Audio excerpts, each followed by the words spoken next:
రోజు గవర్నర్ గారి ప్రసంగంలో బడ్జెట్ సంబంధించిన ప్రసంగంలో గవర్నర్ గారు ప్రసంగిస్తున్నప్పుడు గత ప్రభుత్వంలో ఉన్న నాయకులు వారి సభ్యులు చాలా హుందాగా గవర్నర్ గారు ప్రభుత్వం తరఫున ఆయన సందేశాన్ని తీసుకెళ్తున్నప్పుడు వారు చేసింది ఏమాత్రం సబబుగా లేదు. గవర్నర్ గారి గత నెల రోజులుగా ఆయన ఆరోగ్య పరిస్థితి బాగలేకపోయినా కానీ కంటిన్యూస్గా తీవ్ర జ్వరంతో బాధపడుతున్నప్పటికీ కూడా ఆయన ప్రత్యేకించి వచ్చి ఆయన రోజుని చాలా ఘనంగా చాలా బలంగా ఈ మెసేజ్ని ఇచ్చినందుకు ముందుగా గవర్నర్ గారికి మా ప్రత్యేక ధన్యవాదాలు. గవర్నర్ గారి ప్రసంగంలో వైసీపీ అగ్రనాయకత్వం కానీ సీనియర్ నాయకులు కానీ వారి ఎమ్మెల్సీ సభ్యులు కానీ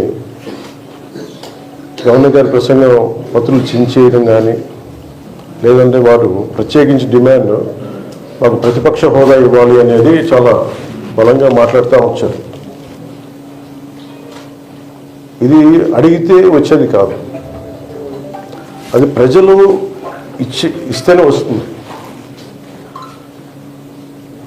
బేసిక్గా ఒకటి హైయెస్ట్ మెజారిటీ ఎవరికి ఉంది వాళ్ళు ప్రభుత్వం ఫామ్ చేస్తారు, వాళ్ళకంటే నెక్స్ట్ స్టేజ్ ఎవరికంటే వాళ్ళకి ప్రతిపక్ష హోదా ఇస్తారు. అంతేగాని గతంలో మేము ప్రభుత్వాన్ని పరిపాలించాం కాబట్టి మా ప్రతిపక్ష హోదా ఎవరికి ఇవ్వరు. కనీసం జనసేన కంటే కూడా ఒక సీట్ ఎక్కువ వచ్చినా కానీ వాళ్ళకి ప్రతిపక్ష హోదా దక్కేది. ఈ రోజున ప్రభుత్వంలో సెకండ్ లార్జెస్ట్ పార్టీ జనసేన. దాన్ని ప్రజల దృష్టికి తీసుకొద్దాం. వైసీపీ నాయకులు వాళ్ళు చేస్తున్నారంటే మా ప్రతిపక్ష హోదా ఇస్తే తప్ప మేము అసెంబ్లీలో అడుగు పెట్టడం లేదంటే ప్రసంగాలు అడ్డుకుంటాం, ఇది సరైన మెసేజ్ బయటికి వెళ్ళదు.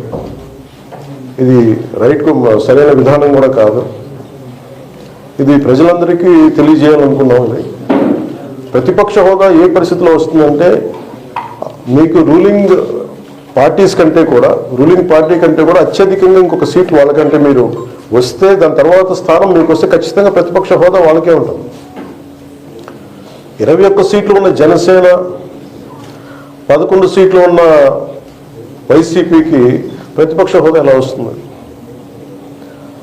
మేము వస్తే తప్ప మేము అసెంబ్లీకి రాము, ఇలా గవర్నర్ ప్రసంగాలను అడ్డుకోవటం అనేది ఇది సరైనది కాదు. ఇది ప్రజలందరికీ కూడా తెలియచేస్తున్నాం ఈ సందర్భంలో. అందుకని ఇది భవిష్యత్తులో కూడా మేము కోరుకునేది వైసీపీ నాయకుల్ని మీ ప్రతిపక్ష హోదా ఇవ్వకపోయినా ప్రజలు మీకు 11 సీట్లు ఇచ్చారు, దాన్ని గౌరవించి మీరు అసెంబ్లీకి రండి. మీ స్థాయికి తగ్గట్టుగా మీకు ఎన్ని ప్రశ్నలు అడగాలో దాన్ని తగ్గట్టుగా ఇస్తారు మీకు. ఇవన్నీ దాటి మన స్పీకర్ గారు కూడా చాలా గౌరవంగా 11 సీట్లు వచ్చినప్పటికీ కూడా చాలా గౌరవంతో ఇంతకాలం వాళ్ళకి ఇస్తూ వచ్చారు. ప్రశ్నోత్తరంలో సమయంలో కూడా ఆయనకి ఇచ్చారు. గతంలో కూడా ఇవన్నీ ఆయన రావడానికి కూడా ఆయన ఎలా రావాలి ఏం చేయాలి దానికి కూడా చాలా ఏమాత్రం ఇబ్బంది పెట్టకుండా గతంలో కూడా చేశారు. ఫస్ట్ మనకి గవర్నమెంట్ ఫామ్ అయిన తర్వాత కూడా వీటిని దృష్టిలో పెట్టుకుని వైసీపీ కొంచెం హుందాగా వ్యవహరించాల్సిన అవసరం ఉంది. వైసీపీ నాయకులకు కూడా మీకు బాధ్యత ఉంది. గవర్నర్ గారి ప్రసంగాన్ని మీరు ఆ విధంగా మీరు ప్రశాంతంగా విని దాన్ని వచ్చే జరుగుతున్న సమావేశాల్లో మీరు దాని లోటుపాట్లు మీరు చెప్తే బాగుంటుంది తప్ప ఇలా కూర్చోబెట్టి అరుపులు కేకులు ఇది సమంజసంగా లేదు. అంటే అర్ధాంతరంగా ప్రతిదానికి అసెంబ్లీలోకి రాగానే గొడవ పెట్టుకోవాలి, దేన్నైనా విభేదించాలనేది ఇది ఒక చాలా లో లెవెల్ ఆలోచన విధానం, లో లెవెల్ స్ట్రాటజీ. అది ప్లీజ్ మీరు అప్గ్రేడ్ అవ్వండి, మీరు అప్లిఫ్ట్ చేసుకొని మీరు కూర్చోబెట్టి డెమోక్రటిక్ ప్రాసెస్కి గౌరవం ఇవ్వండి. మనస్ఫూర్తిగా వైసీపీ నాయకులకి ఇది నా విన్నపం, నా విజ్ఞాపన.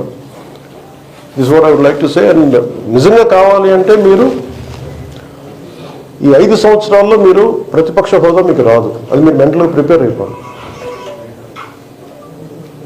11 సీట్లతోటి మీకు ప్రతిపక్ష హోదా ఇవ్వబడదు, రాదు. ఎందుకంటే ఇది చంద్రబాబు గారు, గౌరవ ముఖ్యమంత్రి చంద్రబాబు గారు డిసైడ్ చేసేది కాదు. జనసేన డిసైడ్ చేసేది కాదు. దానికి రూల్స్ ఉన్నాయి, దానికి రెగ్యులేషన్స్ ఉన్నాయి, నార్మ్స్ ఉన్నాయి. ఉదాహరణకి నేనే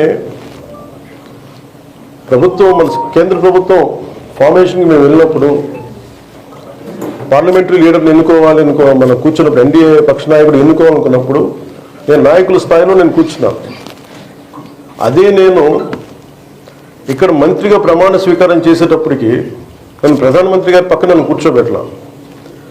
నేను డిప్యూటీ సీఎం అయినప్పటికీ కూడా అది మంత్రి హోదానే కాబట్టి తిరిగి నన్ను మంత్రులందరూ పక్కనే కూర్చోబెట్టారు తప్ప ప్రత్యేకంగా నన్ను అక్కడ కూర్చోబెట్టారు. That is very specific rules and regulations నడుస్తాయి.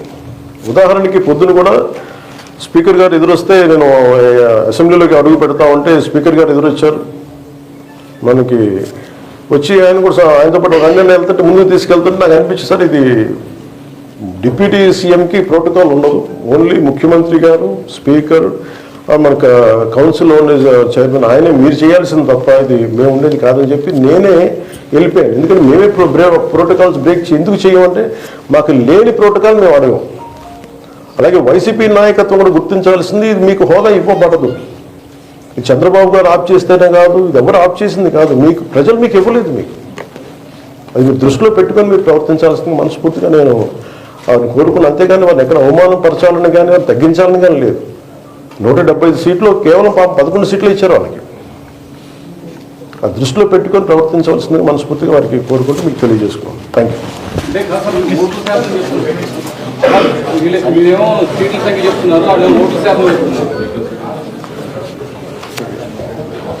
ఫస్ట్ అప్పుడు ఏం చేయాలంటే సార్, అప్పుడు జర్మనీకి వెళ్ళిపోవాలి.